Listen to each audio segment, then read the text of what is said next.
Haley Bobby Brown. And I'm Chris Pratt. We're the stars. My name's Tina.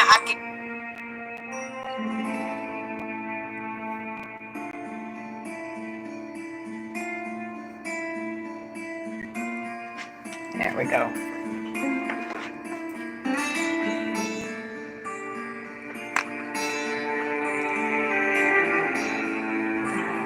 Right, starting.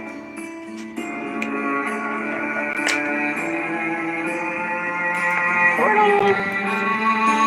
Uh-oh, she fell down. She fell down.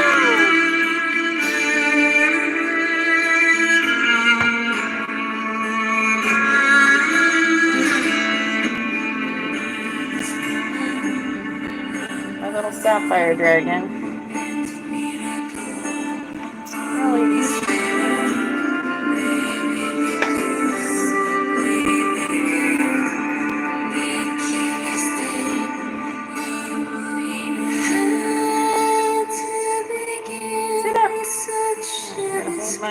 There we go.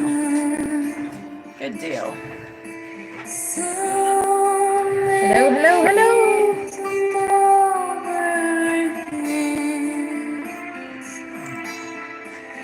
Hello, Rebecca. Grand Rising, beautiful angel.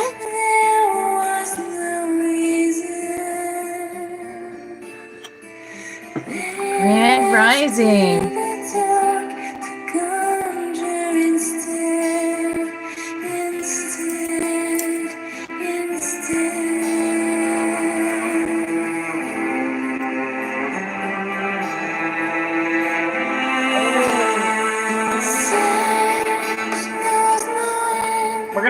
We're gonna learn lots of behind the scenes stuff that's going on behind the scenes from the Earth Alliance that's up here.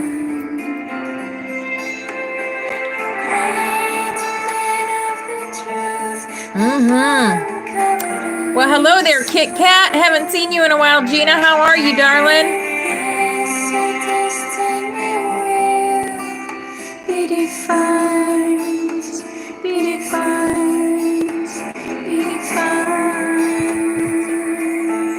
Hi.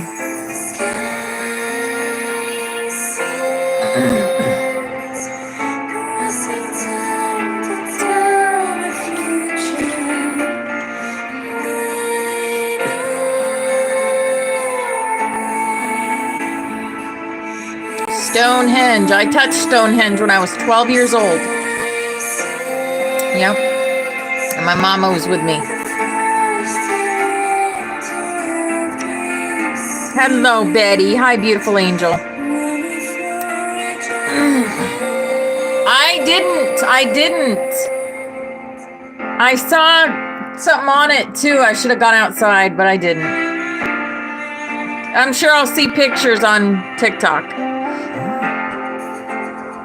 I'm sure someone got pictures of it. Oh my God. I just found out that my data is all over the dark web. So I found this tool that does a scan. Don't you be interrupting, Skyson.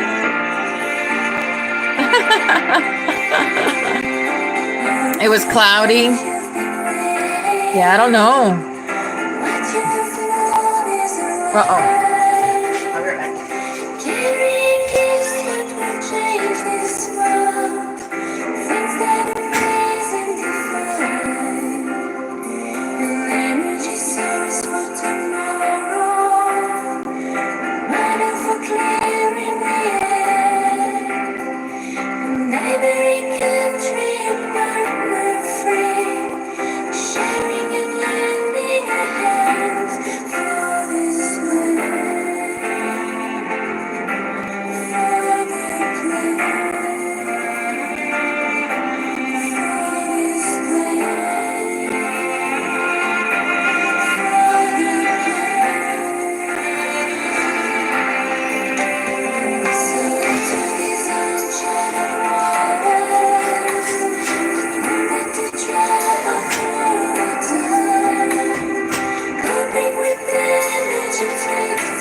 Hello, Mark. Grand Rising.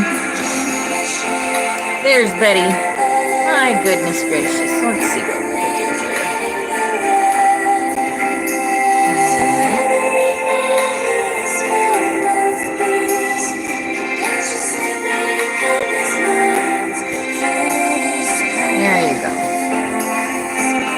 There, you're back, Betty. Hello, Karen, Missy Marie. Hi, beautiful angel. I have, Rebecca. I'm already getting restrictions over here on TikTok. Blah.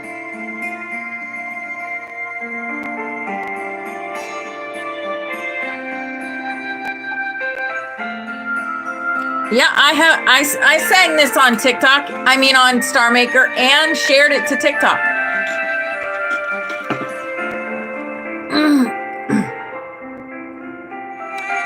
Sky Scent. It's a long song. I sang with you yesterday too. I did. Then we went into that room and that person was rude to me. I was like, excuse me, I don't know what I'm doing. I'm new here. So if there's a way to make if there's a way to make it so my voice is louder, I don't know how to do that. But I wasn't too thrilled with that guy interrupting my song. He was rude. Starts talking over me as I'm singing. That was bull.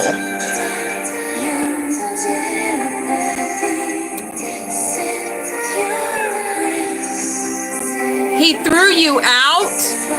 My goodness. I thought that was like the channel of the app. He threw you out? How rude.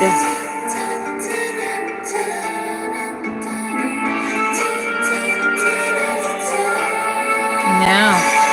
It is what it is. They try to stop us at every time, but if people read the words, that's all that mattered. If people read the words to that song, that's all that mattered. Yep. I was singing Glow at the time.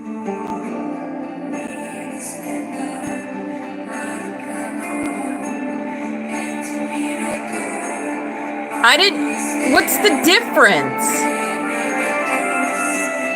I don't get it. We'll have to talk about that because I don't get it. I'm new, so I don't know whether a song has the voice on it or not. Yes, Flower Power, come sing with us. I got my own room. I made my own room. I know exactly. Why does it matter? Because he was like, if you're going to do competitions, well, it wasn't a competition.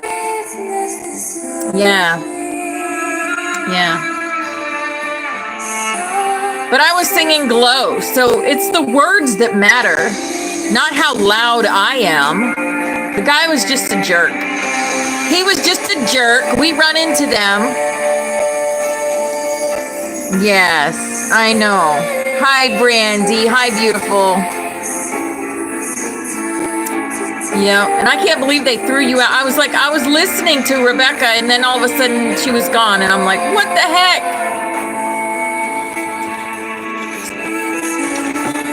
That's all right. I got my own room.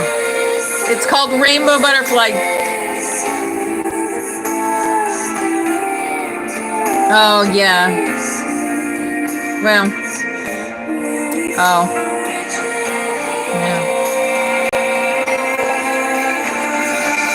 Yeah, I've got one. I got in there and sang after I got thrown out of that room, and I had people visit. Yep. It's called the Butterfly Sanctuary. Betty. Betty, you're over there, and then you're over there, and then you're over there. Hello, Christine BX. Hello. Me too. I love singing with you. You guys got to get over there so we can sing. We can do group songs and stuff. If you're afraid of singing alone, we can do group songs. Oh, who knows? He probably didn't like the message. I was singing Glow. Hello, Samantha. Grand Rising. Yeah, you know, we are the treasures that they hide.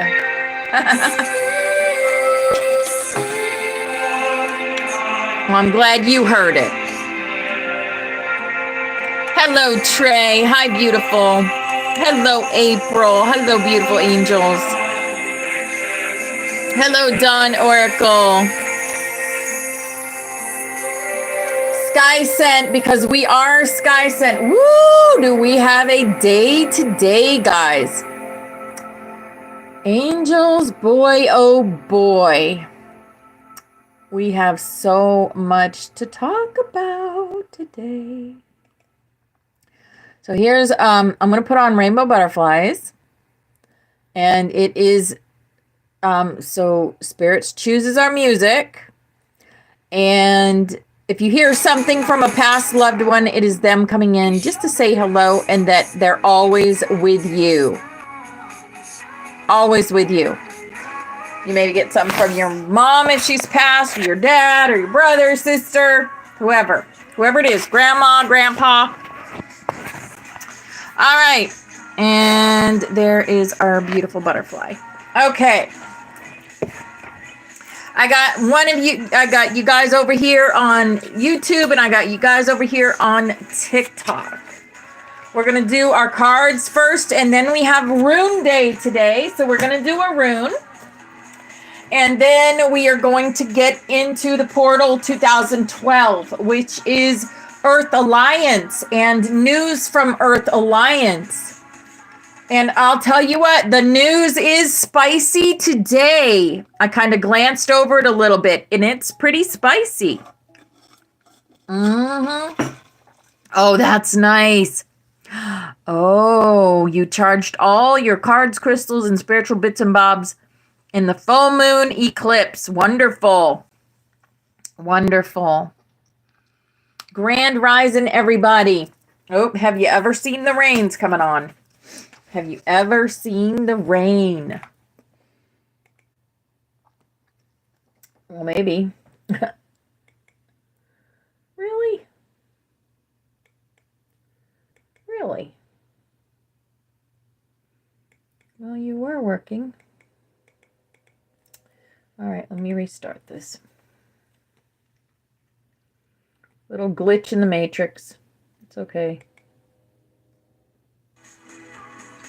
Weird. That's weird. Okay. All right. Here we go. We got our cards first. Our little tidbits of hello from the universe. Hello, Trina. Hi, beautiful angels. Don't forget, we are doing past life regression tonight. So any of you all that want to do past life regression, we will be having that tonight at 7. 7:30 is when we start, though. 7 o'clock, you get on the butterfly so that you can travel back to a past life or to get a question answered. One question, because you don't want to confuse. You don't want to give them too much because we're just doing it for a short time. Grand Rising, Trina. Grand Rising. Yes. Chakra wisdom. Courage and faith. Courage and faith. I embrace courage, faith, and adaptability as they are needed for me to overcome my fear of change or of the future. I regularly remind myself to be positive and open to possibilities, knowing that I am the creator of my own destiny. I embrace the warrior within me. I remind myself to be a warrior, not a worrier. I am not a victim. I feel the fear and I do it anyway. I am ready and eager for more to move forwards. Yes. Wonderful. And that is the base chakra. All those things have to do with the base chakra. Have you ever seen the rain? Here is our energy, our healing energy. Healing energy says serenity. Through love, release, and inner work, I know peace. I have a gentle view of life and welcome every step with confidence. I remain brave in the face of fear and have the wisdom to let the universe do its work. Yes, serenity. Hello, Bobby Rocks. Hello, hello, hello. Action. It is time for action. My divine action incites love and harmony. I am aware of my thoughts and driven by positive forces. I listen to my heart. My desire to manifest light transforms tests into growth, challenge into opportunity, and fear into love. Yes, action. And self-love. I attend to my needs by listening to my heart. My inner essence lets me know what is good for me. I respect my limits. I answer the requests of my body and my soul. Thus, I learn to love myself. Yes, loving ourselves is key to ascending. You must love yourself so that you can love others. Yes. Oh, I love this song, The Locket. The Locket is about Grandma's still here, Grandpa's gone, but she has a locket that she's given to her granddaughter, and she's passing on to be with him. That's the, yeah. Well, you're going to be a grandma to a third baby. Found out yesterday. Oh, congratulations, Trey. Congratulations. And here's our work your light. Work your light says leap. That's the second day in a row we've gotten leap. Leap. Yes. Akasha. Yes. Your guidance is divinely guided. Your guidance is divinely guided. Yes. And the initiation. We got this one yesterday too. Rite of passage. Crossing the threshold. Crossing that threshold. Yes. The initiation. Perfect. All right. Here's our Rose Oracle. Our Rose Oracle. Grand Rising Sharon. Hello, beautiful. Hello, Irish. Hi, beautiful. Hey, Bobby Rock's over here and YouTube too. You guys are confused. You guys are not confusing me, making me dizzy. Oh, you guys are funny. Now Irish is over here. All right. Here's our Rose Oracle. Our Rose Oracle says, the child within, inner mother, innocence, gentleness, tenderness. Yes, be gentle with yourselves. Embrace the inner child. Whispers of Mother Earth. Thank you, Irish. Thank you guys for the likes, the loves, the gifts, everything. You guys are amazing. Thumbs up over here in YouTube.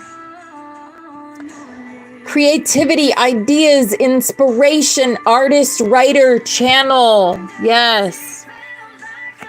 Leap. Leap, leap, leap. Dizzy Friday, right? And morning dew, clarity, a fresh start, a positive outlook. Rebirthing, yes. All right, here is our fairy card for the day. Our fairies say life energy. Life energy. Oh, isn't that a beautiful card? What a beautiful card. Let's see if I can read it. The happy fairy of sunshine. Ah. Rebecca, the fairy of sunshine, showed up for you today. brings lots of life-giving energy. She reminds you to shine your light and to reveal anything in the shadows that needs to be healed.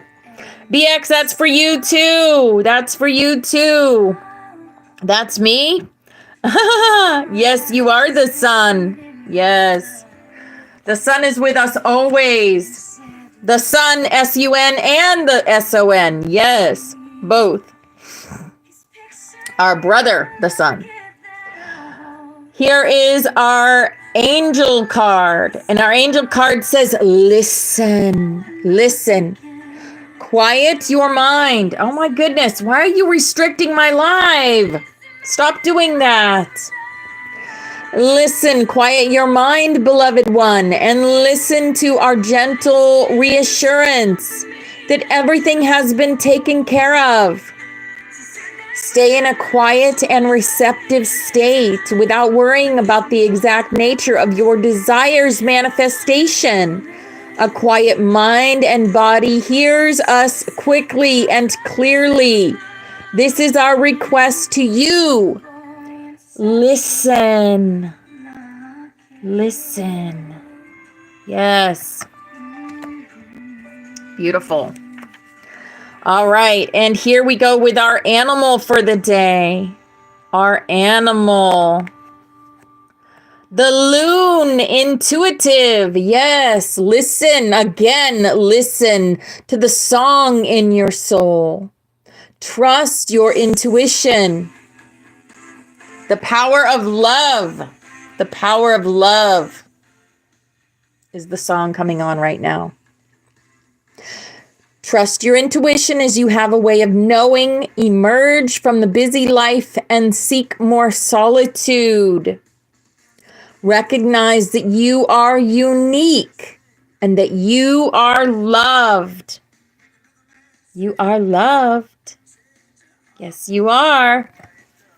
I am loved. You are loved. We are loved. Yes. And here is our awakened dreamer. Our awakened dreamer says, pump up the volume.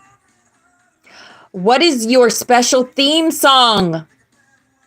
What is your special theme song? The one that lifts your spirits and reminds you of who you are.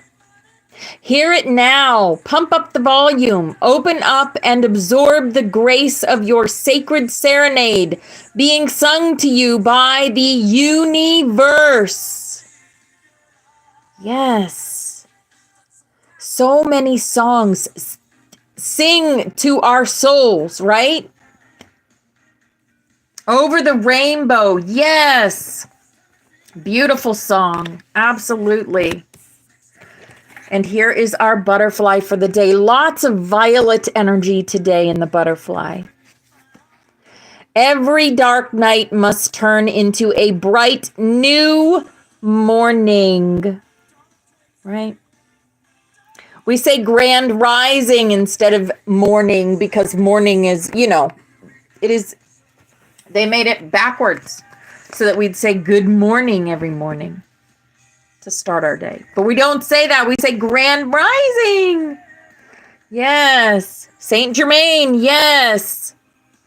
Exactly. And our ascended master that is with us today is, well, of course it is Mother Mary. You know what that tells me? That tells me that I need to open up my book that I have and get a message from there for you.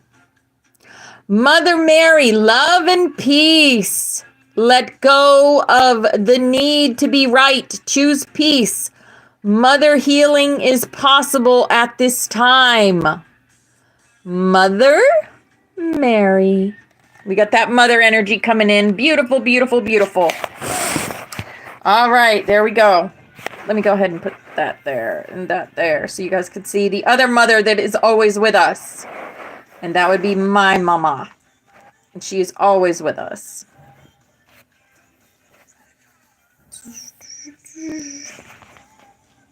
There we go. Mother Mary and Mama Nettie. Okay. We also are going to do a rune today.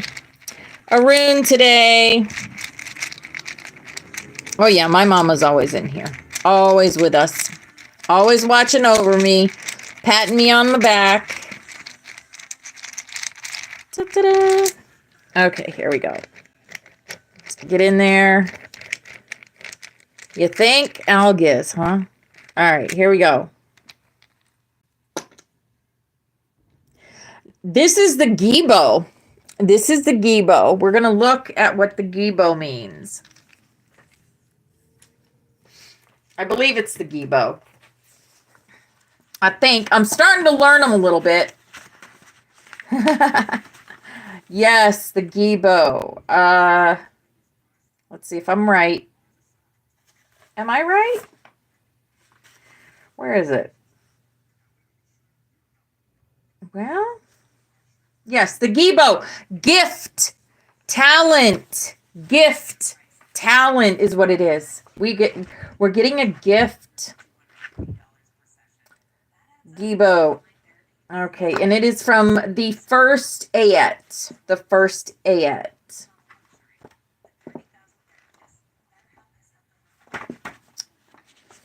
Okay, Gibo. Gibo, all gifts and obligations carry your presence. The runes, the gods, demand of me a sacrifice. What I pledge binds me, releases me. All gain requires loss. All life is equal exchange.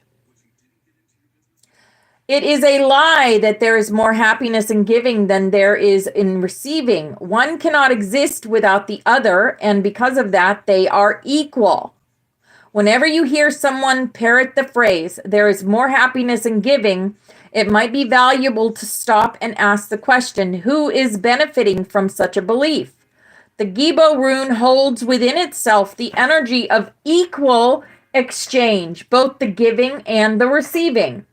For the ancient people of the runes, the act of giving was considered to be noble and highly meaningful.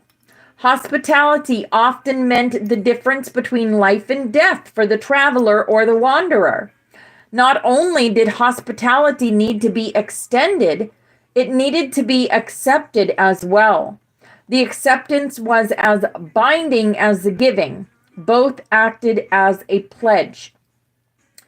The essence of Gibo also offers us a great reminder that not everything that is offered in the form of a gift is actually a gift. Take a look around at your own life and see how this might be true. Have you ever been given a gift that you really did not like, did not want, did not need, and would never use? Do you still have it? Why? Are you being held hostage by the hook that was embedded in the gift?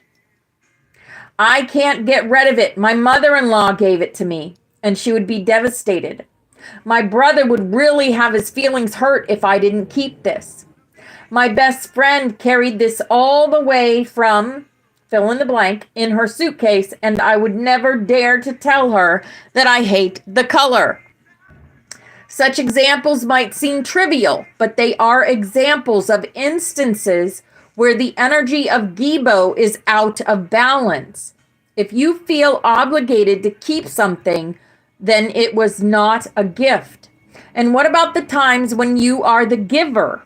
I worked with a woman once where the presence of Gibo in the reading had to do with the caretaking she was giving to her brother who had cancer.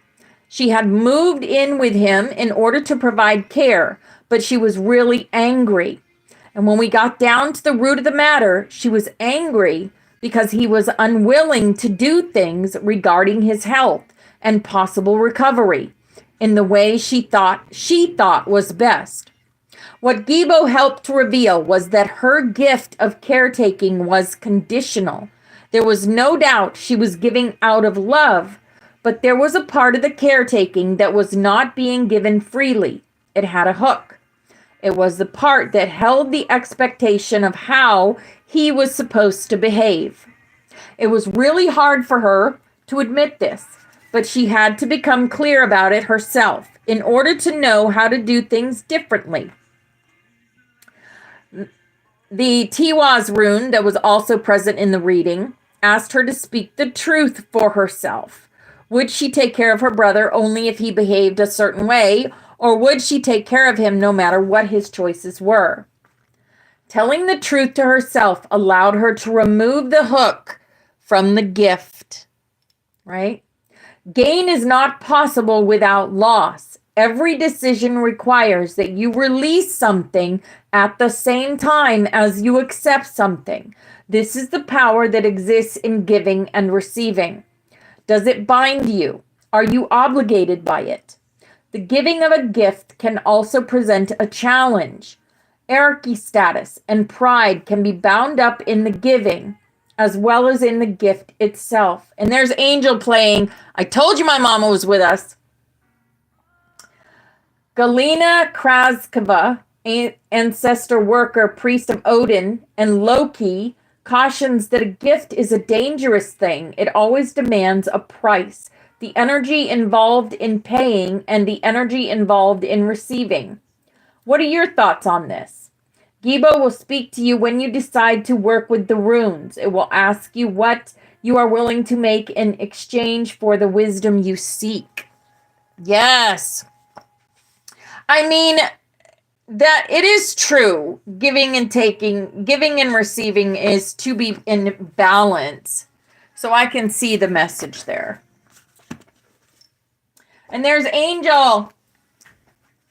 I love this song. Thank you, Spirit, for this song. Okay, so now we're going to get into the nitty-gritty. We are going to get into the messages from the portal. 2012. This is the Earth Alliance. This is stuff that not everyone has privy to this information. So,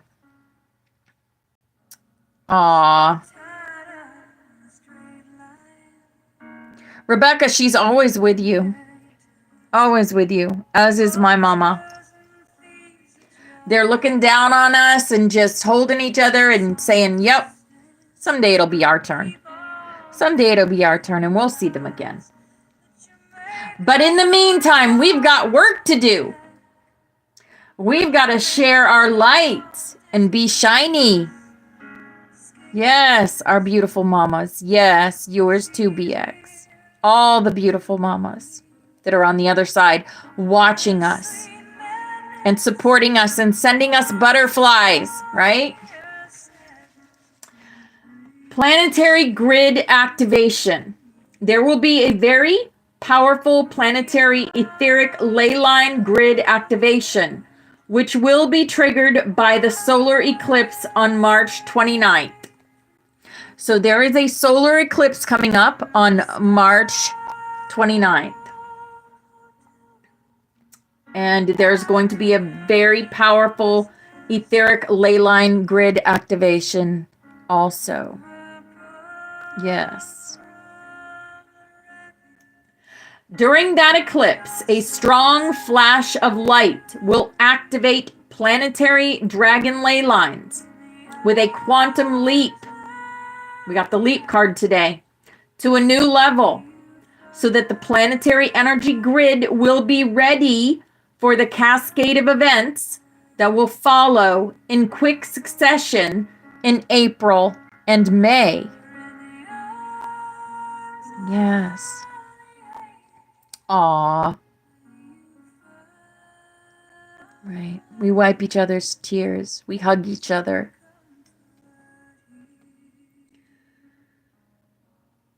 Okay. So, preparation steps need to be taken and lots of darkness removed so that the light can finally begin to enter. First, a clearing process of the deepest part of lurker subquantum anomaly on the surface of the planet will be taking place between the lunar eclipse on March 14th and the solar eclipse on March 29th. Yes. Look at that. Listen, we're warriors. She-Ra. the next song, Warriors. What wasn't that in one of our card too? Be a warrior, not a worrier.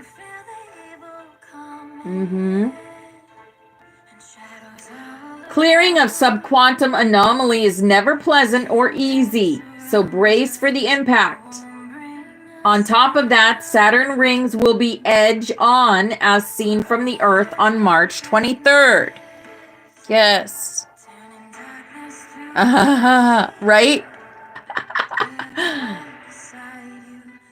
That configuration usually opens a dark portal between intergalactic subquantum anomaly, Saturn and Earth, and when it happened on February 1996, it was one among the darkest moments in human history. Yes. This time, it will be an opportunity for the light forces to clear a large portion of subquantum anomaly once and for all. Also in the time frame between the two eclipses, Sun will travel from the last degrees of Pisces into the first degrees of Aries and activate the stellium of planets, Mercury, Venus, Saturn, Neptune, sitting near the Pisces-Aries boundary. This stellium signifies a powerful transition between the outdated patterns of the old society into a new spiritual cycle. One very significant aspect of that transition process is disillusionment, which is necessary to release the old. This disillusionment will be triggered by the coming Saturn-Neptune conjunction. And there is a very interesting hint about that conjunction in the following article. Okay. For those who have the eyes to see. All right, let's go into this article and see what it says. Reality undefined, the Saturn-Neptune years. 2023 to 2028. On the whole, the 2020s began on a tumultuous note that will probably out-chaos the rest of the decade. Ding, ding, ding. You know, the big C happened. A Saturn-Pluto conjunction followed immediately by a series of Saturn-Uranus squares is enough to demolish anyone's sense of normalcy. Actually, we have a rare configuration to look forward to in the middle part of the decade, when every outer planet will be perfectly sextile the other. Every outer, that is, with the exception of Saturn conjunct Neptune. Okay, let's see. This is the timeline.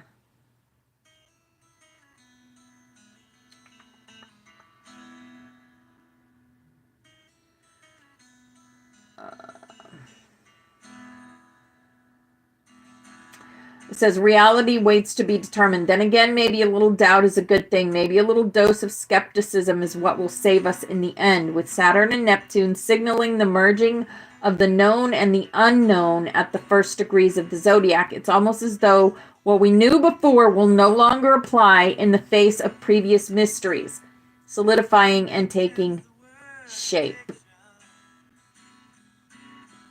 Okay, let's go back. She talks to angels.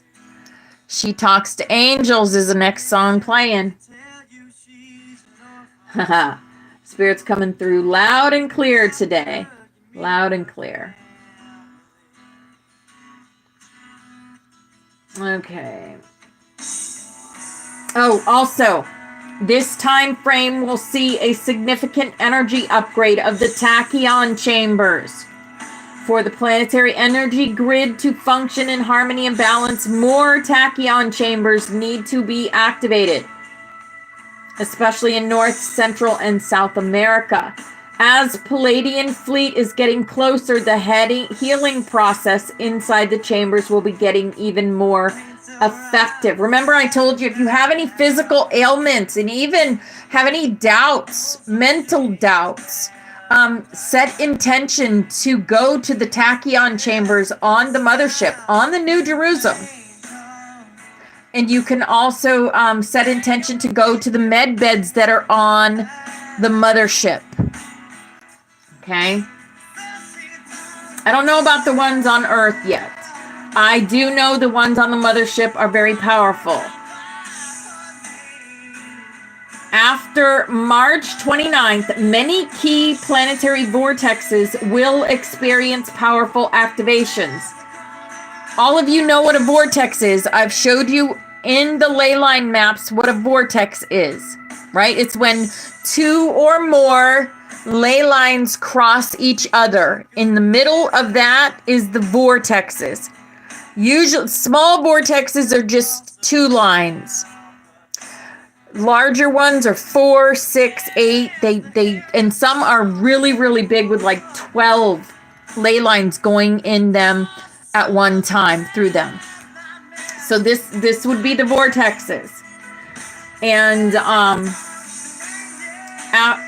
the first one is the Jerusalem vortex, which is anchored at the Temple Mount.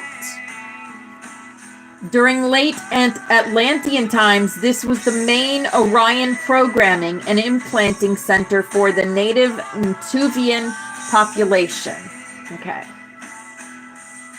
Oh, now we have King Solomon decided to purify the energy of the area and build his temple there.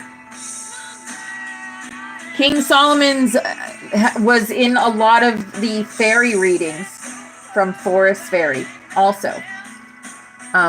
He was definitely in mine. Yes.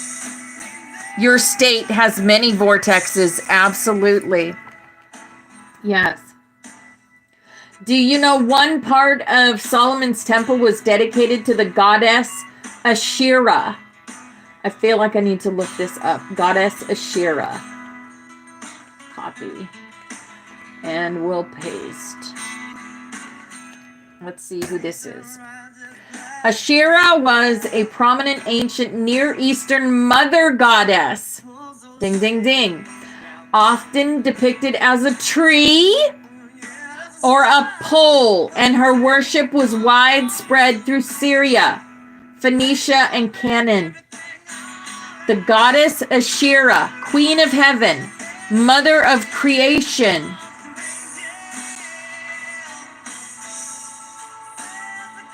Wow. I know who that sounds like. The tree goddess. The tree goddess. Who does that sound like, guys? Who's the tree goddess? Asherah was a powerful, important goddess, considered the mother of the 70 great gods and the consort of El, the chief god. Who talks about El all the time? Who is the tree goddess? Yes. I know who I'm thinking of. She was often associated with sacred trees, lions, and serpents. The term Asherah appears in the Hebrew Bible, but its meaning is debated. Some scholars believe it refers to a goddess, while others suggest it refers to a cultic object or both. Let's see. Poles are stylized trees, which were erected by the Israelites through their history. Interesting. The Queen of Heaven. Wow. As we have Mother Mary showing up also. Right? All right. So, the energy of Asherah needs to be invoked to bring healing and balance to the Jerusalem vortex and the whole region. Also, to heal the occult reasons for the conflict in Gaza and bring peace to the area. The archetype of the war goddess Anat needs to be purified and healed. Anat is the goddess of war. Attention, all consumers Okay. $10,000 or more in credit card debt. National Debt Relief Oh, is notifying consumers about another vortex that will experience its renaissance after March 28th is the New York City vortex. The New York City vortex. Yes, Ashley, Forest Fairy. Tree lady herself, Forest Fairy. Yep. Visit nationaldebtrelief.com. That's There, Naples in Italy is a very interesting city because it is the location where ISIS mysteries have entered the European continent from Alexandria. It is from Naples that Egyptian mysteries re-emerged again in the 18th century. Naples goddess vortex will be reactivated at this amazing place. And there's 1,000 years.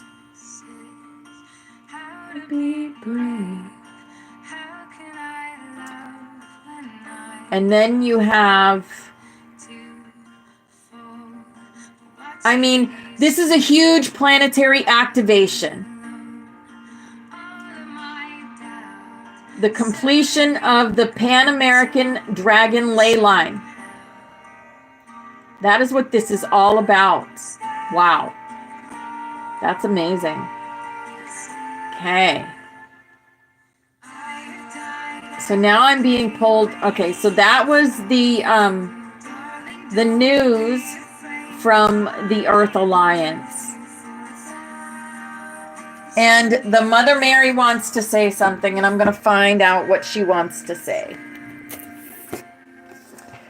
All right, the Mother Mary. What do you want to say, Mother Mary?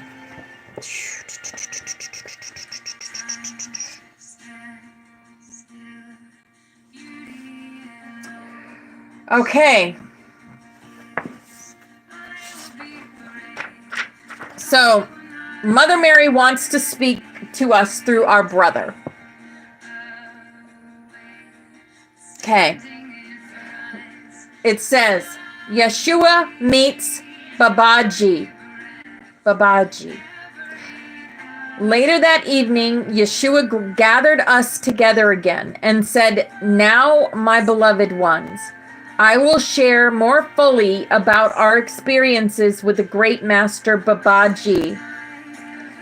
You have heard of him through my grandmother Anna and my grandfather Joachim.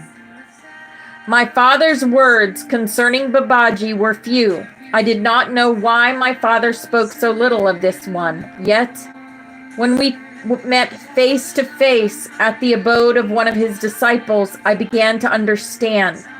This great master, who is known as the immortal yogi, appeared to be a young man in his 30s. Wow. Who had clear brown eyes and long black hair. So powerful were the energies that emanated from his presence that I could barely maintain my conscious state. When I saw my father go to him and kiss his feet, I began to see my father in a new and revealing light. Babaji placed his hands upon my father's head and slowly lifted it so that they could look into each other's eyes. Tears spilled from my father's eyes as a golden light spread throughout the room. Soon I began to tremble, as did my brothers, James and Joseph the younger. We sat very still. Slowly, the heavens opened to our inner vision, revealing rank upon rank of angels, masters, and saints. Next, we saw a corridor of light open to our view, and we were invited to follow Babaji. By this time, I was aware that Babaji's form had changed into the most luminous body I had ever beheld. Directly before us was the sun. You can't make this stuff up. A radiant orb of intense white light. The central energy began to spin, gathering us into its vortex. Wow. Then we were taken into the very center of our solar system's sun. This is talking about the freaking event, guys. This is talking about the solar eclipse, the solar flash. Then we were taken into the very center of our solar system sun. There we were greeted by beautiful solar beings who said they were known as Helios and Vesta. After we had been taken into and had merged with the sun, we were returned back to our bodies. Babaji smiled and assured us that this was the first of many such journeys, utilizing our sun as an interdimensional portal. Turning directly towards me and raising his hand. This is crazy. I can't even. Babaji beckoned me to come forward. My father took my place beside my brothers and my uncle Jacob as I went forward to lie prostrate before Babaji, my hands upon his bare feet, communicating telepathically. He then gave me the Maha Mantra. I am the light. Are you kidding me? He gave him the mantra, I am the light. Gently, he laughed and touched a finger to the crown of my head. As if it were a lightning bolt, a piercing light shot through Babaji's finger, striking me mute. So I remained for many weeks. James, Joseph, and I, together with our father and our uncle, I'm getting teary here. This is powerful. James, Joseph, and I, together with our father and our uncle Jacob, remained with Babaji for a full year, having experiences I am informed from within that I am to hold in my heart. After the year had passed, Babaji told us that it was time for James and Joseph the younger to return to the temple in Benares. There, Joseph would continue his studies and James' path would unfold among the monks at the great library within the temple complex, where he would abide until it was time for us to return home. Uncle Jacob was asked to accompany them, resume his studies with James, and prepare for traveling to other sacred sites. After my brothers and Uncle Jacob left, Babaji became mysteriously quiet. My father and I had few interactions with him physically, but on the inner planes, we were constantly together. We spent most of our days in meditation, eating little food, bathing in the ice-cold water, and tending a small garden. We slept very little. Then one night, when the moon was full in May, my father and I were called on the inner planes to attend a gathering within a sacred valley high in the upper Himalayas. There, we experienced our bilocated bodies coalescing to stand around an altar. A chalice and a bowl were on the altar. Behind the altar stood Gautama Buddha and one who announced that he was called Maitreya Buddha, a representative of a lineage of energies called the Cosmic Christ. As I looked, my very core melted. I wept. This is chapter 29, by the way, that I opened to. 9, 10, 11. Wow. The door of my heart flew open as if all eternity revealed itself. Through the door of my heart, I still can't find my door. I don't know where I put it. A gentle, clarifying wind blew, transforming my being.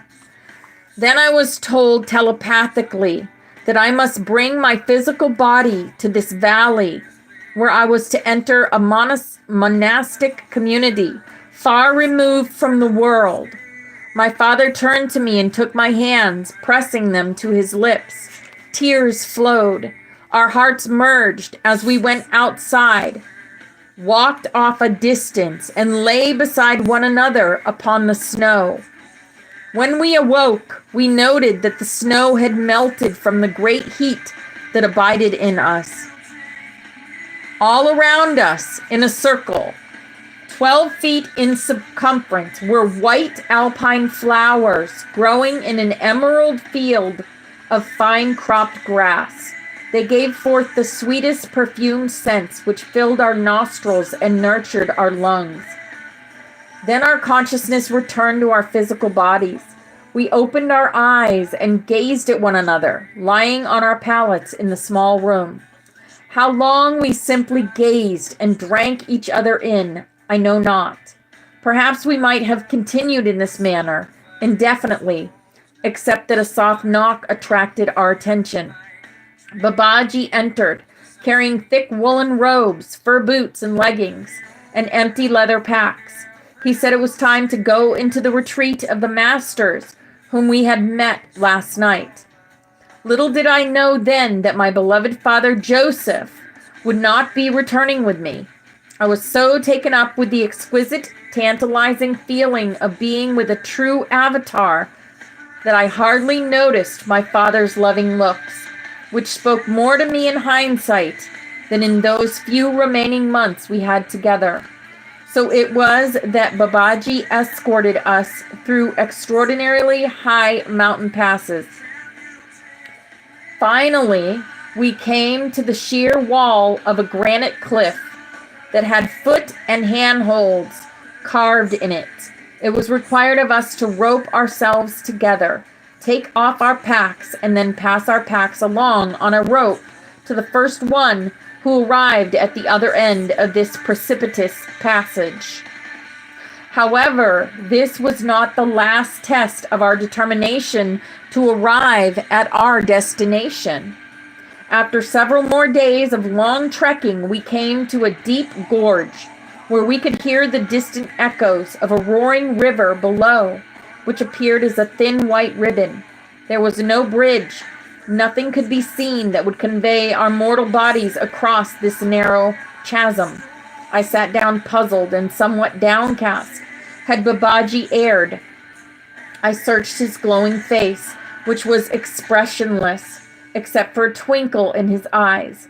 I looked at my father. He too gazed back at me with no hint of being disturbed or unsettled by our state of affairs. All of a sudden, a great weariness came over me, which I recognized as primal fear. We had come through snowstorms that seemed to part before us, allowing a warming sun to bathe us as we passed through. Even an avalanche had been turned aside at the very last moment. Just as I was about to lose my composure, now how were we to carry on? I knew there was no turning back. Now I gotta do this puzzle thing. There we go. I closed my eyes and went deeply inward, commanding my mind to be still and my heart and belly to relax. A great wind arose, tearing at us as if to send us flying. Flying? Yes, that was it. Then I looked inwardly and saw Babaji gathering the elements and the forces of gravity with my inner vision. I could see him creating an etheric bridge across the chasm. And then I opened my eyes. There was no sign of him anywhere. Remembering that the different dimensions and all forms within them are simply energy vibrating at different frequencies, I shifted my focus of perception by changing the frequency of my consciousness. Looking through my third eye, I saw him walking in midair as calmly and confidently as if he were strolling through a grassy meadow. My heart raced with excitement. I already knew about such things as levitation and teleportation and had achieved a certain measure of success at levitating my body. I still had much to learn about teleportation. Now, with my increased inner vision, I was really seeing how such things are done. Then I realized that my father was preparing himself to step off the edge of the abruptly ending trail by shifting his dimensional focus to a more subtle realm of being. He looked back toward me and smiled. Yes, my son, you too can do as you see me doing, were the comforting words he transmitted to me telepathically. Was I sufficiently prepared? I would soon find out. The wind stopped as I watched Babaji and my father walking confidently across the expanse of seemingly empty space. Babaji had almost reached the other side when I felt a whoosh of spirit building, an enormous sense of lightness through my body. It felt as though I were more air than clay. I began to sense my feet rising. Yes, I was levitating. And as I looked down at my body, I could see through it as if I were a ghost. With my attention fully on the etheric forms of Babaji and my father, I placed one foot ahead of the other out into space. At least that is what it would have looked like to you. But to me, it was as though I were walking on solid ground, although it was more like what you might think walking on a cloud would feel like. I proceeded slowly, keeping my breathing very even. I felt suspended and supported. What a marvel. When I arrived on the other side, neither Babaji nor my father looked at me with their physical bodies reconstituted. They simply continued onward. I paused, breathed in the manner I had been taught to recalibrate the frequencies of my subtle and physical bodies, until my perception of the physical plane was as it had been before. I admit that I was a little disappointed at first that I was not acknowledged for accomplishing this great feat. Then I realized that this was a gift of spirit, not my ego's doing. So I accepted and acknowledged the one who works the way of miracles. I prayed for sincere humility, brushed off any thought of false pride, and followed behind my father. Onwards we walked for several more days. At last we arrived at a high vista point that overlooked a green valley. As we descended, the trail became paved with large, smooth flagstones and round river cobblestones. Grasses and blooming shrubs softened the endless horizon of towering granite escarpments and distant snow-capped peaks. With every step, my strength renewed with increasing vigor. Sweet bird song greeted my ears, and the buzz of bees and flies. With the descent, the dwarf scrub brush gradually turned to stands of shade, giving evergreens and broadleaf trees. Cascading streams and waterfalls fed verdant fields, which pastured all manner of animals. Whether I was in an altered state of consciousness, dreaming, or really present in my physical body, I will leave for you to determine. As for myself, all that I experienced felt as real as my sharing with you now. I was very happy to find myself in the lovely valley I had experienced before my inner vision. In this valley was a small village filled with some of the happiest people I have ever met. Perched on the narrow terrace of a sheer cliff was the monastery that I was told would be my new home for an indefinite number of months. Babaji motioned to the attending monks above to lower the large basket that was used to haul us up with the assistance of a winch and pulley.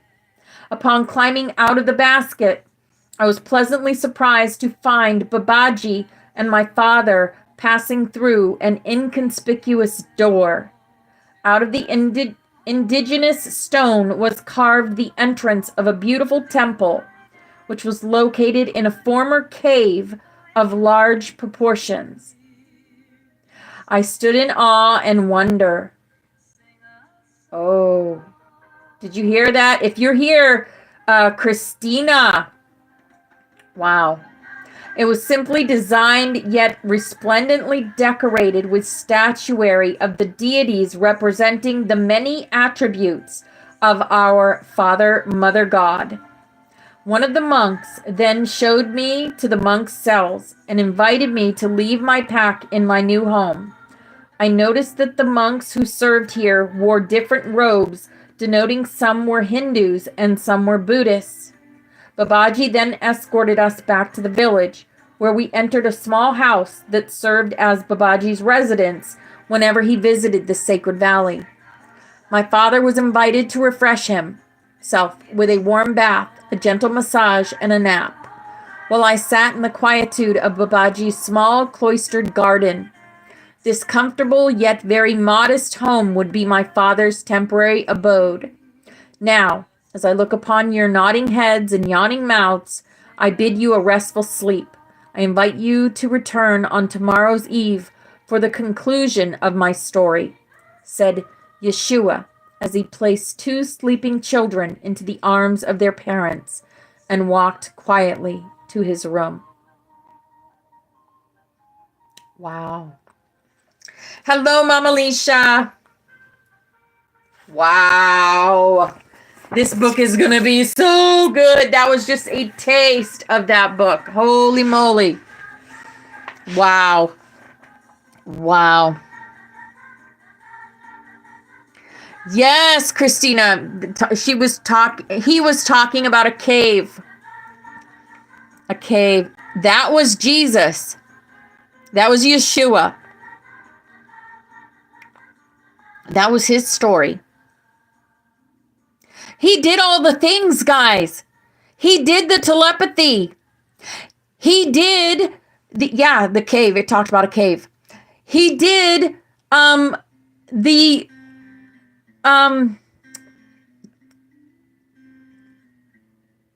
is it called? I'm losing my words again. He did everything. He did it all because he says, whatever I did, you can do. He did the levitation. Yes. Yes. Very cool. Very, very cool. And hallelujah is playing. Hallelujah. Posing. Hallelujah. Hallelujah. That's Anna, grandmother of Jesus. Anna, grandmother of Jesus, which we will be starting very, very soon. But Anna came in today. Mother Mary came in today. So I was prompted to open that book at that chapter 29, which is 11, and read that to you, so that you will know what you guys are in for. You guys are going to be able to levitate. Your telepathy is going to get so strong, but it's going to happen after the event. That chapter was about the event happening, and then all the magic that happened after the event. He was able to levitate. His telepathy was super, super strong. Crazy, right? Crazy. It's so soon. It's coming. It's coming. It's coming. It's coming. Yes, levitate. And our telepathy is going to be even more than it is now. Even more. And yes, a cave was mentioned in that. This is that part of it is when he went to the Essenes, went to live with the Essenes, because the Essenes live on a mountain edge. Went on a mountain edge.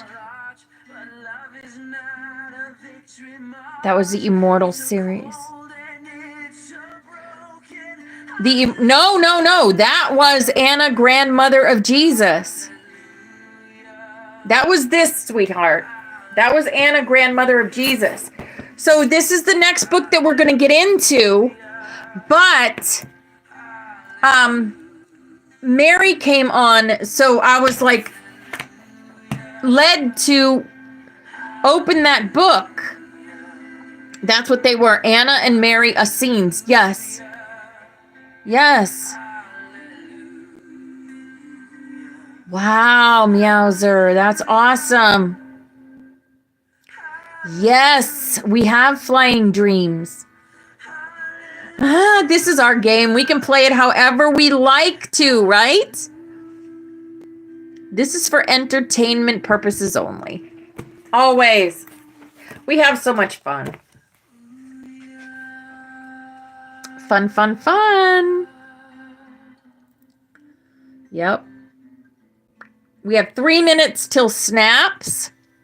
I'm telling you, time is just flying. It's already Friday. I can't. I really can't with how fast time is going. Hey, Lynette. Hi, beautiful.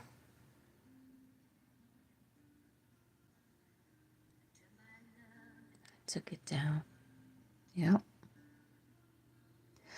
Climbed a mountain and I turned around.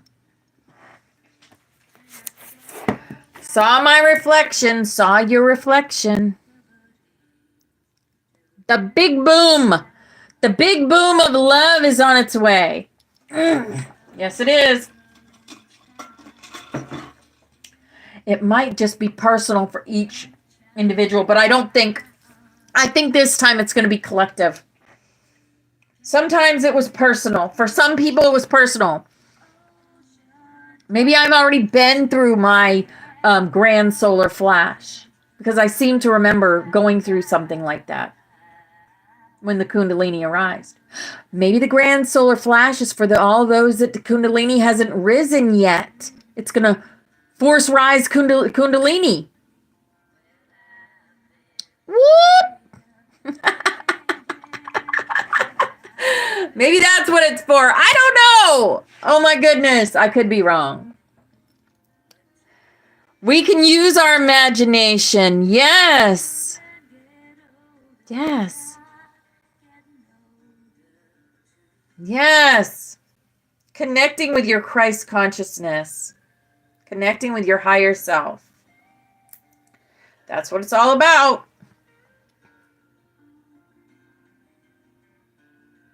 Yes. It is our movie, and we create our movie how we want to. Yes, we do. And I want to create it with hope and love and peace. Someone asked me last weekend at my vendor fair what I wanted for the world, and I told them I want world peace. Yep. And love. Love. Love is always the answer. All right, here we go. Snap, snap, and snap. We're going to do snaps. This is our butterfly. All y'all are on the butterfly. And we empower ourselves. And we thank Mother, Father, God every day for everything. Our past loved ones always with us. This is our room. Forest Fairy did this for us. She is our sister and our teacher and our student. We are all teachers and students. This is the dragon energy, the priest, the pan, the joker, the mother goose, the XOXO, the Ankh. We are safe in here. The magic, the white rabbit, because yes, we go down those rabbit holes in order to bring light to darkness, right? This is the hummingbird, time travel. This is also who we are. And this means the galactics watch over us. The angels watch over us. We're always being watched over, and Steffi did that for us. We are the rainbow butterflies here to change the frequency of the entire planet. Yes, we are. And this is the song of the 144,000. So we thank you, Mother, Father, that you have revealed to us your protective universal light. That within this light is complete protection from all destructive forces. That the Holy Spirit of your presence permeates us in this light, and wherever we will the light to descend. And we thank you, Mother Father, that you fill us with your protective fires of love, that within this love is complete protection from all destructive thoughts and feelings, that the consciousness of Christ is lifted up in us in this love. And wherever we will the love to be inflamed. Here's a big old lucky hug for everyone in here creating and empowering yourself. You are loved and appreciated. And we thank you, Mother Father, that you are in us and we are in you, and that through us your will is sent forth on wings of power, that your purpose is accomplished on earth as it is in heaven, that through us your light and love and power is manifest to all the sons and daughters of mankind.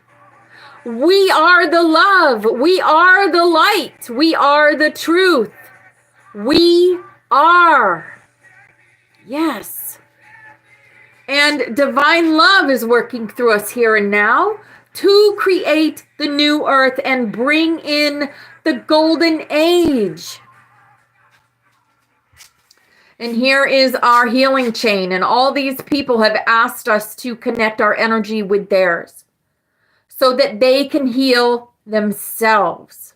So however you do that, with light language, with Reiki, with crystal healing, or with prayer. I'm going to call in Archangel Raphael and have him connect his energy to all these beautiful people. And we are going to send them love, light, and healing energy now.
All right. Thank you all for that. Empowering yourself and then giving your energy to those that need it. That's such a beautiful thing. Such a beautiful thing. Yes. Heaven, Bryan Adams. Yes, beautiful song. All right, guys. We're going to finish up class with some more of Eternal Worlds, the Immortal. The Immortal books. We learned so much from this book through these beautiful people, Joe and his wife, and John the Revelator, even through Phil, even through the negative characters, we learn from them also, right? We learn of how we don't want to be and what not to do. Philo, yes, Trina. You were correct, by the way. You were correct. It was Philo, that lady that came to him and said he speaks of John through for John now. That was Philo. You were right. Yes. All right, so we left off where, let's see. Oh, they were talking. Wayne and him were talking at lunchtime. Oh, talking. Right. We talk to God. We talk to higher powers. We talk to the animals. But yet, how about the lower kingdoms, the vegetable and mineral, or nature itself? Yes, Trina, you were correct. Do we communicate with them? Now you're getting into the esoteric, he said. I have read experiments, though, where they played music and also prayed for plants. Yes, yes. I talk to bugs all the time. I talk to trees. I talk to, I talk to myself. I talk to everything. I talk a lot. All right. When they play loud acid rock, the plants grew away from the sound. And when they played classical music, the plants grew toward the sound. The plants that were prayed for grew larger and healthier than those that were ignored.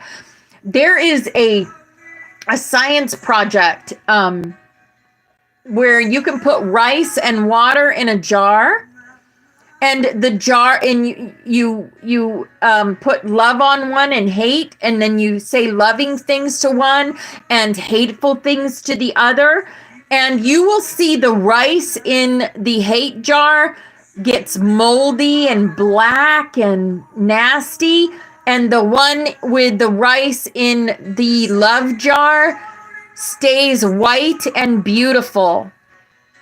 Yes. Do you know that's what we do to ourselves? Anytime we speak anything but love about ourselves to ourselves, we are hurting ourselves. See? That's why we must always speak loving thoughts to ourselves and others. Even when we don't feel love towards them, we must speak it. Because it affects them at an energetic level. Hello, Jeanette. Hello, beautiful angel. When they play loud acid rock, the plants grew away from the sound. And when they played classical music, the plants grew toward the sound. Hello, Jupitera. Hi, beautiful angel. The plants that were prayed for grew larger and healthier than those that were ignored. One could say that this indicates that plants are capable of rudimentary communication, but perhaps others would say that is just a reaction to stimuli. Sometimes Wayne sounded like a scientist. On the other hand, we could say to the skeptics that even our communication right here is response to stimuli. Instead of responding to pleasant music, you are responding to my actual words, I countered. Except I am responding because I understand your meaning, whereas a plant responds more like a computer program, he rejoined. But maybe we're like a complex computer program. Duh. Yep. And a plant is like a simpler one. Yes. Yes. Yes. Okay. Yes. Come over for lunch. I love you. I love you, my Rosa. Okay. Except I am responding because I understand your meaning. But maybe we're like a complex computer program.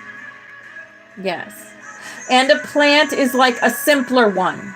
Perhaps we both respond with some type of consciousness, but on different levels. Who knows for sure, said Wayne, throwing up his hands.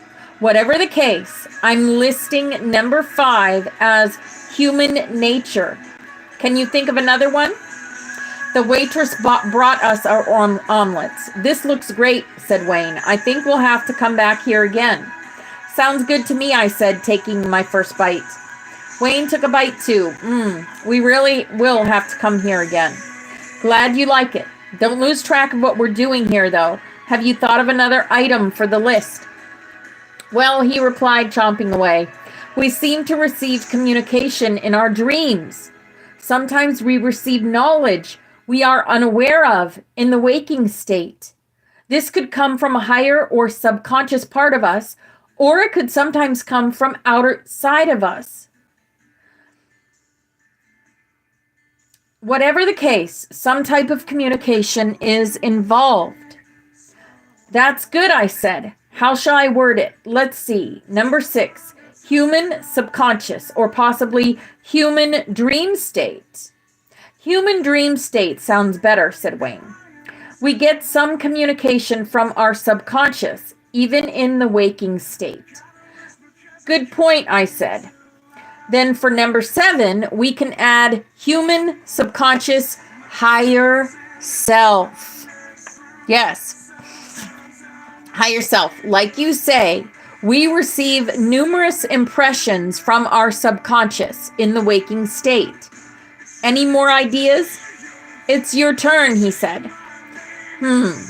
Many believe there are higher lives, such as resurrected beings, masters, and angels that communicate with humanity.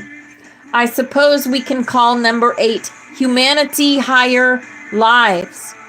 There's no hard evidence on that one, but I suppose it's only logical that higher lives do exist. Wayne was showing his logical side here. He had always been resistant to blindly accepting anything that has little or no proof behind it. Even so, he is far from being the typical skeptic, for he is open to some unusual and unproven possibilities that the skeptic usually dismisses. Your turn again, I said. Anything else you can come up with? I suppose we could say there is animal-to-animal communication. Yes. You're right, of course, I said. There are lots of non-human communications. Scientists are now saying that there is even a form of communication between atoms, molecules, and the cells in our bodies.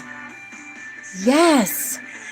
I think we need to keep this discussion within the sphere of communication that affects humans, or the field will be much too broad for me to cover in a future book. Probably, he said. I think we've covered all the easy ones. Now, you're really making me work the old gray matter to come up with more. Let me see. He poked through his hash browns for a moment, and finally his countenance came alive. I think I have another one. How's this? We have a communication between our consciousness and our own bodies. It is as if the body attempts to give us information about its condition. If all in the system is completely healthy, we have a sense of well-being. But if something is amiss, there will be a signal or a communication of some type. Sometimes the signals are so subtle, they're difficult to pick up. For instance, I always feel a slight, almost unnoticeable sense that something is wrong before I come down with the flu or a cold. It's almost as if my body is trying to warn me in advance. So perhaps I can prevent the illness or at least diminish its effects. Great point, I said. For number 9, I'll write human physical body. You're right about the body signaling to us about illness. I know there have been times I felt like I was coming down with something and was able to prevent it by eating light, taking extra vitamin C or something like that. Then there are other times I ignore the warning and suffer for it. Then there are times you do all you can and still get the flu, he smiled. On the other hand, maybe we didn't get the correct communication from the body when that happens. I shot back, enjoying the repartee. Then we have the hypochondriac who thinks he's received bad news from the body when he's only imagined such things, said Wayne. He's like the false prophet who thinks God is talking to him when it's only his overactive imagination. There are times, however, when a person will be warned of a serious illness, like cancer or something, and it will save his life if he listens, I added seriously. I paused a moment and thought. You mentioned the communication between the heart and the mind. But just as our consciousness communicates with the body, it also registers impressions from the feeling nature and the mind, and sometimes higher. Like what? The soul, the spirit. Mystics believe there are 7 planes of existence altogether. They teach that above the mind are 4 additional planes that are possible for us to contact. But few even contact the first above the mind, which is the source of intuition. Communication with emotions, mind, and higher realms. You've named more than one new category here, Wayne responded, impressed. I suppose you're right, I said. Let's see. We have human emotions for number 10, human mind for 11, and for 12, let's just sum up all that is above the mind with the word spirit. So humans contacting the spiritual worlds, however many there may be, is number 12 then, Wayne added. 12 seems to be a number of completion. Maybe we've covered the gamut of communication here. Perhaps. There may be other subtle communications, but you're right. 12 is a good number to end our list. So does this help you arrive at the 3rd key you are going to write about? He asked. It helps to lay the foundation for understanding. I think the key is related to what goes wrong with communication, not communication itself. But I'm not sure yet. What do you mean? He asked. Have you ever played the game Chinese Whispers, where you begin with a phrase, whisper it around a circle? You mean where the last guy gets the message and it's all distorted? That's it. We played that at a Christmas party when we were in college. It was fun. So what does this have to do with the key? Sounds like you're creating this material by the seat of your pants, and you expect to find some key when you're not even sure it exists. It exists, all right. What makes you so sure? Higher communication, I responded. I know there is a key of knowledge here, and that we can find it. Wayne looked at me for a few seconds, as if he were interrogating me on this point.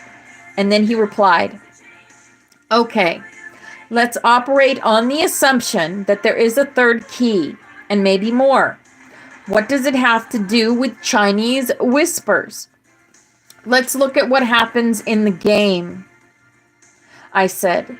The first guy formulates a phrase to communicate to the guy next to him, which is then passed around the circle. You know what this sounds like? It sounds like that phone game in Discord that we play. Garctic Phone is what it sounds like. Those that have played it with us. It was fun. It was a lot of fun.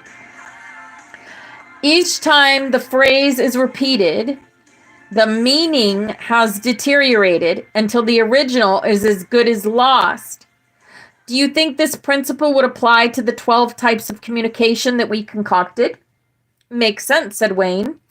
You don't need a circle of 12 people to see it happen. Sometimes I'll give the simplest of instructions to my employees, and they'll totally get it wrong. Just the other day, I sent Jim to trim the bushes at 1224 Franklin Avenue, and he went to 1224 Franklin Street. Now everyone in Boise knows the difference between Franklin Street and Franklin Avenue, don't they? I know because I lived in the area most of my life, but a lot of people don't, I said. Right, but he should have had the common sense to see that. I wrote avenue and not street. So what happened? Did he trim the wrong bushes? He sure did. So was the guy glad or mad to have his bushes trimmed? I started to chuckle. Don't know, said Wayne, looking down at the table. What do you mean you don't know? Oh, let me guess. The homeowners were gone when Jim did the work. And when you found out about the mistake, you decided to let dead dogs lay. That's pretty close, Wayne replied. I thought about telling him, thinking that I may even be able to bill him if he was happy. But then if he was angry, I could be open for another lawsuit. So the guy comes home from his work and sees his bushes all neatly trimmed. I wonder what he thought. I started to really laugh at the scene in my mind. Yes, it's kind of amusing to think about, he conceded. At least I'm getting a little entertainment value out of the deal. Maybe God designed us to ineffectively communicate, to add a little humor to our lives, I chortled. I don't know, he said. I've lost a lot of money because my guys didn't understand instructions and screwed up. Most of the time, there is no humor to be found. Sorry, I said, wiping the grin off my face. Your problem basically illustrates the Chinese whispers principle. Each level of communication brings a deterioration of the original meaning. Do you ever give instructions to a foreman who then passes them along to another? Of course. And I'll bet that with 2 levels of communication, the percentage of error is even greater. I'm afraid so. But with a dozen guys working for me, I can't work with them all individually. The point is that each level of communication creates a loss or distortion of the original message, just like in the game. Let's operate on the assumption that God spoke to great men such as Moses, Isaiah, Peter, Paul, Muhammad, and Krishna, and so on. They in turn spoke to their disciples. Already, we have 2 degrees of corruption. First, we have the messenger who receives from God some archangel or higher life. Do you think the messenger understands the message exactly as God did when he gave it to him? Assuming it was a real revelation from God, one would think that the prophet has a much lesser understanding of the message than the one who gave it, Wayne replied. Then after the messenger gives the teaching to disciples, he eventually dies. And then the disciples lose another portion of the vision. I see where you're going, Wayne said. What you say reminds me of something I read about the New Testament. It used to be written on scrolls, and if you wanted a copy of it, you had to reproduce it by creating another handwritten scroll. They say that when a scribe would make a copy, he would sometimes find a passage with which he disagreed and alter it to make it sound more palatable. Then there were other times that the scribe would come across a passage that he thought was obscure, so he would write in a note of explanation. Then when the next copy was made, the new scribe would add in the note and the alterations as if it were part of the original. Some scholars feel that many such notes and alterations are now part of the canon and seen as actual words. Wow. Some scholars feel that many such notes of alteration are now part of the canon and seen as actual words of Jesus, Paul, and John, and so forth. I've heard that the nearest copy we have to an original gospel is a 12th copy. Now it takes about 12 people to make a good Chinese whispers game. And based on how 12 people can pulverize an original idea, you have to wonder how many mistakes are in the New Testament or the entire Bible itself. You realize you're speaking blasphemy here, don't you? I said, feigning shock. For some reason, the fundamentalist thinks the Bible is word for word the infallible word of God, I said. Wayne laughed. That's me, all right, the blasphemer. Which version of the Bible do you suppose they think is infallible?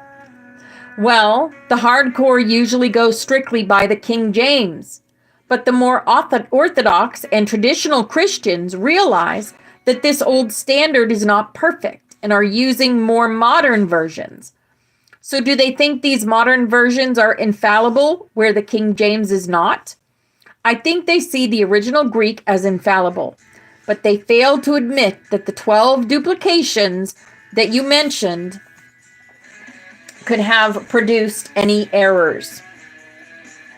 For some reason, they assumed 12 different scribes could have made 12 different copies without making any alterations or notes. Anyone who has played Chinese whispers knows it is impossible, said Wayne. So in the instance of the Bible, we have the original writers giving out a message that is already one step down from God. Then it's finally transmitted to this generation, which is 12 additional whispers or steps from the messenger. It's no wonder there are hundreds of Christian religions. I think there is a key or a major hint about a key in this principle. It's interesting conversation, he said. So are you telling me that the key of knowledge you will be writing has to do with the fact that each layer of communication has imperfection in it? I haven't got the key figured out yet, because I think there is more to it than that. Imagine what the world would be like if each communication made was transmitted without distortion and with complete understanding. Maybe men and women would finally stop fighting and accept each other, Wayne laughed. And maybe nations would understand each other and cease fighting also, I added. When you think of it, many wars are started through a simple misunderstanding or a series of bad communications that end in an impasse. On the other hand, Wayne mused, some wars are began because of something that is understood. When the Japanese bombed Pearl Harbor, we received a definite communication that we had to fight or lose our freedom. But the leaders of Germany and Japan were deceived in the beginning through corrupt communication from politicians, spiritual leaders, and philosophers. Perhaps. And that may be an interesting topic to explore next time, he said, looking at his watch. I have an appointment with some bushes and have to go. I'll be interested in seeing what you come up with next. If it's good enough, maybe you'll convince me John gave it to you, he said, putting on his hat with a grin. I think the best is yet to come, I replied. All right, we're going to stop right there.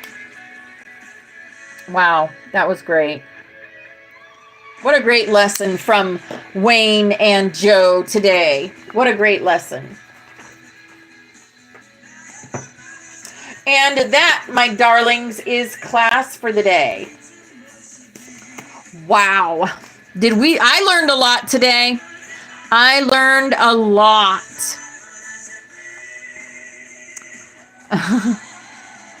I think my chat filter over here is all messed up. There we go. Hopefully it'll return back to where it was. Hello, Yaya. Hi, beautiful angel.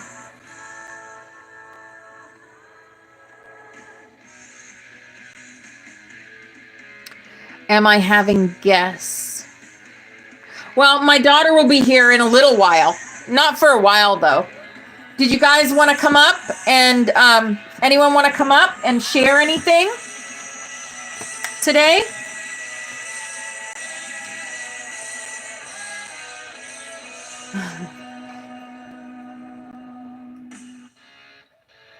Oh, good. Lynette's coming up.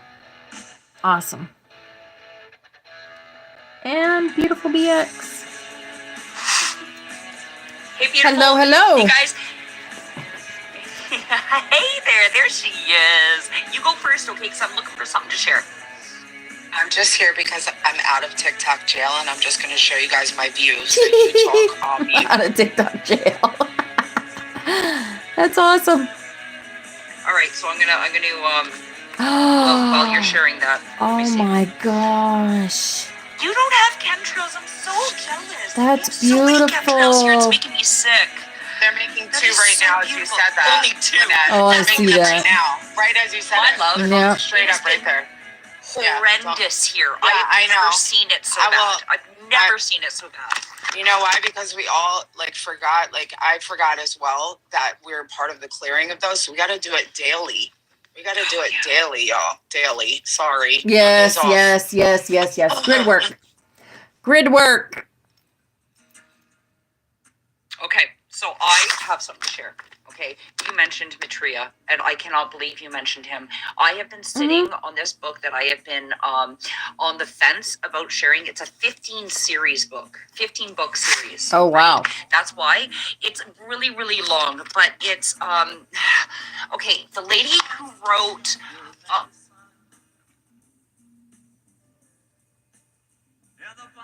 You just went silent. We haven't seen your new place yet either, BX. I know. I'll give you guys a little tour. Yeah, and let's have some raw and Lynette. Okay. I know, that's beautiful. Okay, so she's from the Blavatsky. Okay, you know Helena Blavatsky. Yes. She carried the flaming torch and she traveled around and she wrote The Voice of Silence. And she wrote all of these books. Okay, so the third, you know how there was 3 individuals that were supposed to come and carry the torch. That's what Helena Blavatsky was speaking of. How one person, there was 2. The first 2 ones were Helen's, right? The third one is Blavatsky. Okay, Znova Duskova. She is the third one. Okay, I have a few of her books here that are. I'm just trying to find the other one I have, but mainly what I need to discuss with you guys. This is so important. This book, which I was after reading and finding all the other books, I was led to find the Teaching of the Heart series. This book series. Now I'm telling you. The 15 books, like, okay, this one here, the first one is called The Call of the Heart, heralding the coming of the Messiah. They're okay. They all these books talk about Shambhala, okay, and the Ascended Masters, and they speak to your heart. They talk about putting joining the heavenly hosts in the Lord of Heaven's army and placing the yoke upon it. Just speaks to your heart. So at the end of these books, the very last page on the 15th book, the very last page, when I was reading it, I had about 30, because they talk about the fiery spiral, right? And how a lot in these books. So on the very last page, about 30 on either page, flaming light spirals showed up. Like, I just kind of glitched out and I saw them. They just showed up. And I was like, what the heck? And I was like, did I just see that? And then it happened again. And then it happened a third time, 3 times in a row. So I was like, okay, I know I saw it this time. But let me read. Because I looked online to try and find these books again, so I can direct, when I start reading them and sharing them, I can direct people to read them themselves, because it's really a personal experience, right? It really is. I just want to drop the seed and get people interested in them, but they're really hard to find now. I've actually been in touch. These books touched me so much that I reached out to Znova. I've been in contact with her. Like, I speak to her, right? Because her books were they were so full of magic. Like, they're amazing. Okay, so let me read the back of the very first book. And then when I do want to start reading these online. I really do. So I hope you guys come around for it. Okay, The Call of the Heart, heralding of the coming Messiah. Experience the divine love of the one who is descending to you again. Have you heard of the sacred Umbra? I can't even say it. Okay. Have you heard of the sacred Indumbara flower that is now blossoming all over the world? According to prophecies, it blooms only once in 3,000 years and heralds the coming of the Messiah. Where will he come from? And when and how will his advent happen? This is your own role. What is your own role in this longing awaited event? Book 1 of the Teaching of the Heart series answers these questions and invites you to embark on a fascinating spiritual journey together with the greatest teacher. He is Maitreya, for some Christ for others, and Mahadi for many more. He is the Messiah of all religions, written as if he is appearing directly to your heart. This poetically beautiful book consists of inspirational pearls of wisdom that will warm, uplift, and heal your spirit. The love and light that seem to magically pour from the pages of prose are both beautiful and healing, and speak a message of hope. Reading this book Reading the book Oh, these are just, oh, never mind. But that part of it. The rest is just, I didn't realize I was reading, what do you call them? When people write things about reviews. Sorry. But the books are stunning. Where they go, they talk about Sirius, and they talk about off planet. They talk about us and how we are to ascend and how we're supposed to. I can't believe you mentioned Maitreya today. I was like, yes, we need to do this. I mean, like, we need to. Yeah. Like this one here, mastering. This is number. I have them all in my hands now. Number 8, mastering omnipotent power. Like few people today think about the secret power of prayer. Although this way of communicating with God and the supreme world has existed since time I can't even, maybe I can't read these. Time immemorial, I can't say it. Instead, we often limit ourselves to the mechanical repetition of memorized phrases. What is prayer? Why do we need to pray? How should we pray? What determines the power of prayer? How can we make our prayers more effective? Like, oh my gosh, I just want to pick a place and read one. They're stunning. Like, I don't even understand. After it all happened, when I first channeled Source, I remember my guardian telling me, he said, you place the yoke upon the heavenly, like you joined the host of heavenly armies. Like, you did this. This is why we're here. You joined us. Like, I went through the initiation, and these books were the initiation. Like, I can't even believe that this woman who carries the flaming torch of the divine, like, she responded to me, right? It's mind-boggling how everything plays out. That said, in-person therapy can cost from $100 to $250 per session. I love it. Your house is beautiful. Is this your new place? Yeah, that's our new house. Yes. Oh my gosh, look at you. BetterHelp has helped over 5 million people globally. Visit That's so awesome. BetterHelp.com/Spotify Music for 10% off. So you just have one of the kiddos with you? My daughter's bed is so cool, you guys. Can you hit it? Can you do it? It lights up. Oh, that's so cool. It's That's really cool. Basically, it's going to be like the motorcycle room. Eventually, all his baseballs and motorcycles, and a bed for whoever wants to come visit. Come visit. Where are you, sweetie? I'm in Fishkill, New York. Oh. Fishkill. Yes. I don't know. The Native Americans, it was for some reason they named it that. It's a good place to get your fish. It's where the Hudson River meets the Atlantic Ocean here. So it's an estuary. So we have salt water we have sharks in the Hudson River because of that, because it meets the ocean. So I'm assuming that Fishkill maybe refers to the fact that there's sharks in the river here. You know what I mean? Mm-hmm. That's kind of what it always gave me. It was like, don't go in there because there's killer fish. You know what I mean? Like, sharks. It's not just a river. It looks like a river. It's not just a river. So yeah, Fishkill, New York, right at the